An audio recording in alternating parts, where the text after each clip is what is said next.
Welcome back to another episode of Aging to Perfection, which is a podcast based on making aging fun and making sure we're doing it perfectly. So today I have with me Kelly Petitto, who is with House of Colors. Welcome. Thank you. I am so excited to have this conversation. One of the things, as an employee at ARP, we do a lot of virtual events, and one of the things that have been overwhelmingly successful, which is cracking me up, is decluttering. So I really wanted to talk about specifically today, decluttering our closet clutter.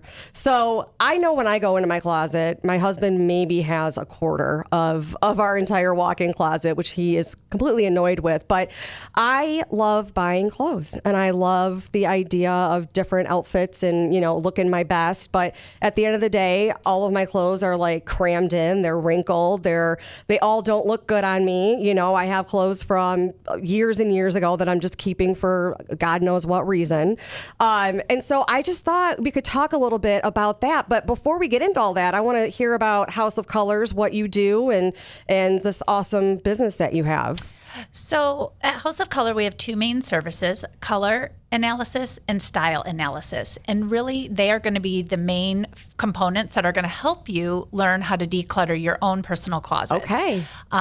When you understand what colors and styles, fits of clothing work best on you, you're going to stop making purchases that are not great. Yeah. You can have more of a capsule wardrobe because things will mix and match really well. Okay. So you don't need as many clothes to make more outfits. Talk to me more about a capsule closet. So a capsule wardrobe is a smaller collection of clothes that can mix and match really well to create several outfits. Okay. So one of the things we talk about is when you go shopping, really look at something and say, is this going to have friends in my closet when I bring it home? Is it going to create multiple outfits for me? And now am I going to have to get a new pair of shoes to go with these pants? Yeah. It just kind of like trickles off one another. But the idea is when we buy something, we want it to go with multiple things, but we also want it to look great on us. Yeah. And so being mindful about when you're shopping, really looking at the details of what you're bringing home. I love that. Is it going to have a friend in my closet? That cracks me up. I love that idea. So when I think, capsule minimalist, I think I'm buying a pair of black pants, a black skirt, a black blazer. In my mind, I think it's just a universal color. Is that the case? No. When you have your colors done, you're going to find out what are your best neutrals. So black, is very controversial. It is not in everybody's best interest to wear black. Sure. It's the easy button is what I call it. But it's not necessarily the most flattering, and it's not necessarily going to go well with other clothes. So if you are a season that black doesn't sit in well, you would have other options, maybe like dark brown or a different kind of version of a navy or a charcoal. Okay. So there are other colors that you could wear better than black. And that's what we call them, better than black options. Better than black options. I mean, it would be devastating when I come to you and you tell me that I can't wear black, because literally my entire closet is probably black. And it's funny because I got your name from my hairdresser at Cutter's Point, Brandy Brown. And she's so fabulous. And we had that conversation after she got back from her color analysis. And I forgot what season she was, and I'm going to ask you about the season thing too. But she's like, I'm devastated. I did not know that black was, not going to be a great color on me. And she kind of had the same issue where she had a lot of black clothing as well. So she found out, I want to say, I can't remember. I was going to say spring, but I don't remember. But talk to me about these seasons and how that reflects in decluttering your closet as well. So when you know your season, which is going to be based off your skin's undertones, we have 4. We have spring, autumn, winter, and summer. And so it kind of goes not only between warm and cool, but it also goes between bright and clear colors or soft muted colors. And the way you pair those colors together are different for each season. So for example, softer muted colors, you can put more of them together. If you put a lot of bright, vivid colors together, it looks a little busy. So you learn about what your season is, what's going to look best on you, but also how to pair those colors together. So when you're putting outfits together and pieces in your closet, it's going to matter how you are going to do that. So some people, they may buy things that they can layer. Other people may do things more with patterns and prints. Okay. So, I'm thinking of my closet right now while we're talking. So I guess the first step is get your color analysis, get your style analysis. Yes. For those that are listening though, in terms of what people actually wear in their closet, what's the percentage? For Americans, we wear 15% of our clothes 85% of the time. Seriously? We have a lot of waste in there. Yeah, we do. My husband used to get really frustrated with me because he would look in my closet and I had a lot of things with tags. Yeah. And he's like, why are you buying new clothes when you have things you haven't worn? Right. But it's one of those things. You buy it in the store, you think you need it. Maybe it's on sale, so you're kind of like, right, tempted to buy something. Or maybe it's just a shirt, you like the fit or the feel of it, the coziness, so you buy it in multiple colors. And then you start to realize, okay, I'm only wearing it in like one of the colors. So when you have these services done, it helps you think more about what you're buying and where you're spending your money. So you can invest in better clothes because they're going to last you longer. You're going to actually like them and be able to pair them multiple ways. So I have a colleague of mine that does this, and she makes herself wear her clothes. If she doesn't wear the clothes, she has to get rid of them, which I think I don't have that type of ability, but I love it. But is there another way that we could start looking at the clothes that we're wearing 85% of the time? Is there a way that would it be to organize them better so that you're realizing what you're not wearing? So some people will do like the hanger turnaround method. They may put all their hangers like backwards, for example, and then as they wear it, they'll turn it around. Okay. So maybe, they set a time limit. If I haven't worn these things that were not spun around, then those are things that I'm going to let go. Other people do organize maybe by color, or maybe they put all their long sleeve shirts together. Depending on your closet size, you may also find you need to just store some things when it's not that time of year. Yeah. So for me, my closet unfortunately isn't quite as big as I would like it. So this is a hard season right now because it's still 80 some days. I know. And then 50. So once we move closer really into fall, I'm going to get rid of my summer things as far as get them out of the closet. I'm just going to put them in bins and just get them out of the way. Sure. When spring rolls back around, I will reevaluate some of those. Yep. Did I miss them? Am I looking forward to wearing them? Yeah. And then make some decisions about what actually goes back in. Sometimes you can do that when you're putting them away, but sometimes it's nice after you've had a break for them for a while to know, like, did I miss you? Right. Are you a friend in my closet? Are you? Do you bring me joy? When you were talking, I was thinking also about the fact that, if you're putting something on or if you're ignoring it in your closet, do you think you're subconsciously thinking like, this obviously doesn't look good on me? It's just not like, do you think there's something to that, or are you just over it, or? Yeah, I think it can be both. I mean, I think sometimes we look at things and it's just comfort. You don't have to overthink it. So it's just a go-to, it fits, it's black, you think it matches everything. So it becomes kind of the easy button. I think sometimes, again, that a dopamine dressing, you dress what makes you feel good.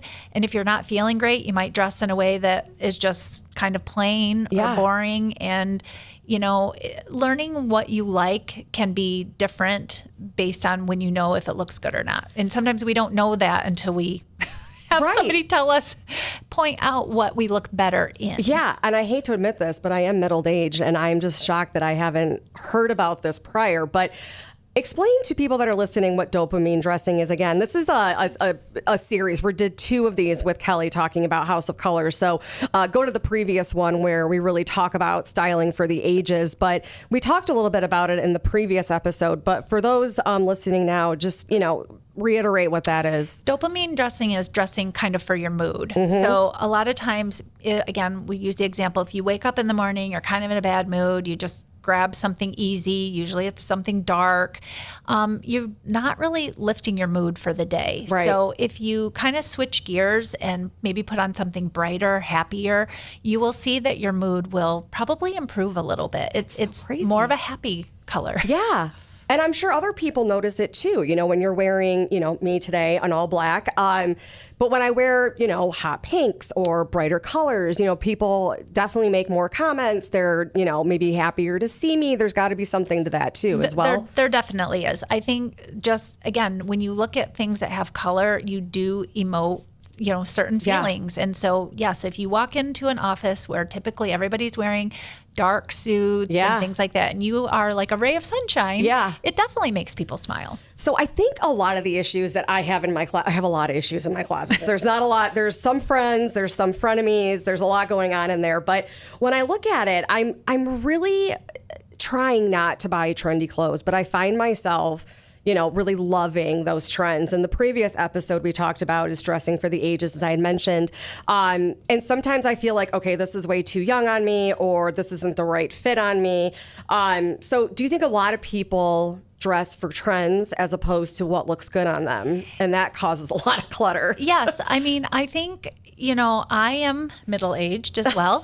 And I have a... Welcome. It's a safe space here, I promise. I have an almost, she's going to be 18 in a couple weeks daughter. Wow. And I look at her and we're built very similar. Okay. Well, I mean, relatively speaking. You're mini you. Yes. But I would never wear what she wears. I mean, it just doesn't look right on me. But there are people that have different body architectures or different personalities that would look great on them. Yeah. I would feel sloppy in the clothes that she wears. I mean, even though that's what's trending, more of a wide leg pant, I need structure. I need things that look a little bit cleaner and a little bit more feminine. Like my daughter would die if she had to wear a ruffle. I know. I have ruffles on my blouse. Yeah.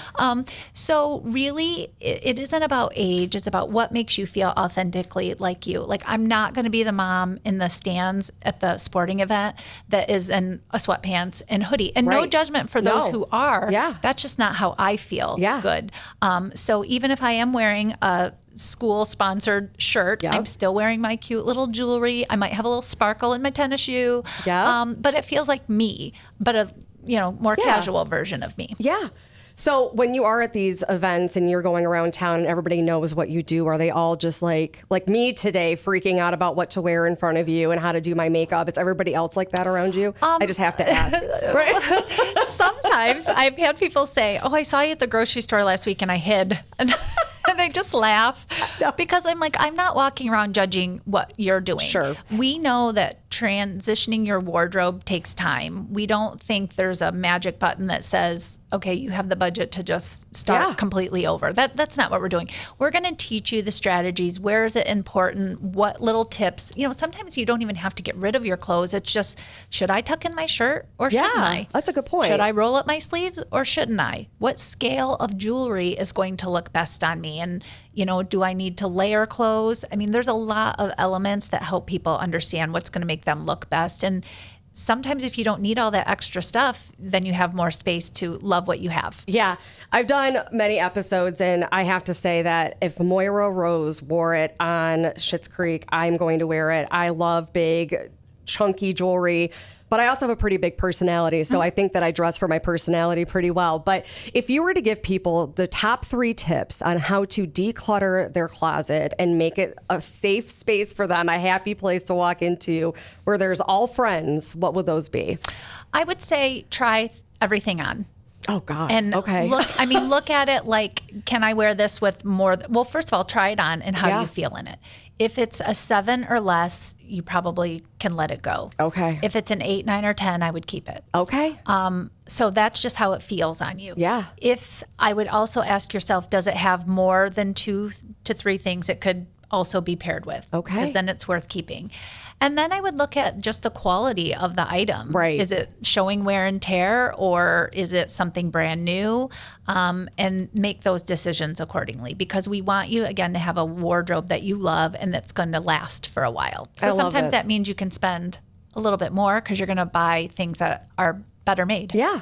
I just feel like this is such a great conversation because I know, picking out what to wear, and that really does reflect, I think, how you show up in the world, whether you're in a great mood or a bad mood. I know for me, the way that I dress, makes me feel good. You know, I just love putting my best foot forward. And I think walking into your closet and not feeling that can also cause some stress, maybe some unhappiness. And so I hope people that are listening here today take some of these tips. You know, it's always, be who you are, I think was one of your great tips. You know, in the previous episode, you talk about just enhancing, you know, what you already bring to the party. Yes. And so I love that too. And nobody's here to critique you or judge you for what you're wearing. If it brings joy to you, then, you know, do it. Keep on with yourself and you do you. But I love these tips, and I just love the idea of making sure that you're dressing to make yourself as happy as you possibly can and enhancing what you already bring to the party. So I really do appreciate you, Kelly, and all that you're doing to make this world